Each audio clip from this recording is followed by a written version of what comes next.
আবার আজকে একটা রান্না নিয়ে চলে এলাম। এখানে দেখো আমি মাটন করছি। মাটনটা জাস্ট কষিয়েছি, এখন অনেক দেরি, দেখে বুঝতেই পারছো তোমরা, অনেক দেরি অনেক। এখানে কষানোর পরে তারপরে তেল বেরোবে, তারপরে তোমার দেবো হচ্ছে প্রেশার। তো এখনও অনেকটাই দেরি আছে। তো এটা করতে করতে ওদিকে বাদবাকি রান্নাগুলো সেরে ফেলবো। তো এখানে মাটনের আলু কেটে ভেজে রাখা আছে, আর এখানে দেখো আমি মাছ ভেজে রেখেছি, বাটা মাছ ভেজে রেখেছি। অল্পই করেছি, শুধু আমার হাজব্যান্ড খাবে তার জন্য। আমি তোমাদের আগেও বলেছি ওই মাছ খাই না, তো মাছটা এখানে করা আছে। আর এখানে দেখো কড়াই তেল দেওয়া আছে, কড়াই তেল দিয়েছি। আর এখানে টমেটো পিউরি একটুখানি করে রেখেছি, আর একটা সর্ষে পেস্ট করে রেখেছি ছেঁকে, আর দুটো কাঁচা লঙ্কা। তো এবার আমি এর মধ্যে টমেটো পিউরিটা দেবো।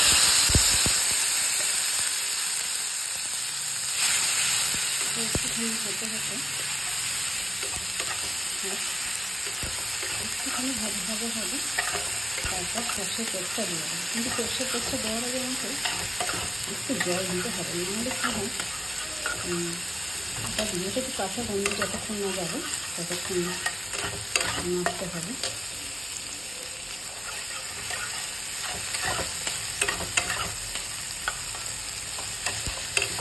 কালো জিরে দিতে হয় ফোড়নে, কিন্তু আমার কালো জিরে কথা একদম মাথায় নেই, মানে আমার বাড়িতে শেষ টাইম এখন শাশুড়ি মনে হয়।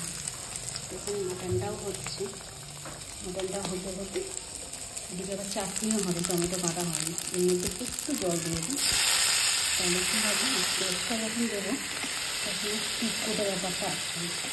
সমস্ত কিছু পেস্ট কিন্তু আমার দিদি কাছ থেকে এই রান্নাটা এবং আমার দিদির কাছ থেকে। আমি রান্না কিচ্ছু জানতাম না, কিচ্ছু না। রান্নার ট্রেনিং যদি দিতে হয় সেটা পুরোটাই আমার দিদিকে দিতে হবে। এই সর্ষের পেস্টটা দিয়ে দিলাম, এবার এটা দিয়ে একটু নাড়াচাড়া হবে। এটা ফুটলে মাছগুলো দিয়ে দেবো। এখন একটু সময় লাগবে ফুটতে, ফুটুক। তো যতক্ষণ ফুটবে ততক্ষণ আমাকে টমেটো কাটতে হবে চাটনির জন্য, হাত করতে হবে। আজকে বেশি কিছু করবো না, এই মাটন আর তোমার সর্ষের যেটা পেস্ট করেছি ব্যাস। সময়ও নেই, অ্যাকচুয়ালি প্রচুর দেরি হয়ে গেছে আজকে, এতটাই দেরি হয়ে গেছে। এই জলটা ধুয়ে দিয়ে দিই, এতটা দেরি হয়ে গেছে যে আর কিছু কষা লঙ্কাগুলো দিয়ে দিলাম। আর কিছু করার টাইম নেই, নাহলে করলে তো অনেক কিছুই করা যেতে পারে। এটা পুরো যখন শুকনো শুকনো হয়ে যাবে, এটা ননস্টিকের কড়া দেখো না, আমি মেজে মেজে কী করেছি, বেশিই ছুচি বাড়িয়ে করলে। কালো স্পটটাও তুলে দিয়েছি, সাদা করে দিয়েছি মেজে মেজে। তো এই হচ্ছে সর্ষের পেস্টটা দিয়েছি, এটা পুরো ঘন হয়ে যাবে যখন, তখনই মাছগুলো দিয়ে দেবো। ব্যাস মাছগুলো দিয়েই নামিয়ে নিতে হবে। একটু কাঁচা তেল ছড়িয়ে দেবো, মাছগুলো দেওয়ার পরে একটু কাঁচা তেল ছড়িয়ে দেবো। এটা একটু ফুটুক ভালো করে, না ফুটলে ব্যাপারটা ভালো লাগবে না। মাটনটাও দেরি আছে, এটা ঢাকায় দিয়ে দিই।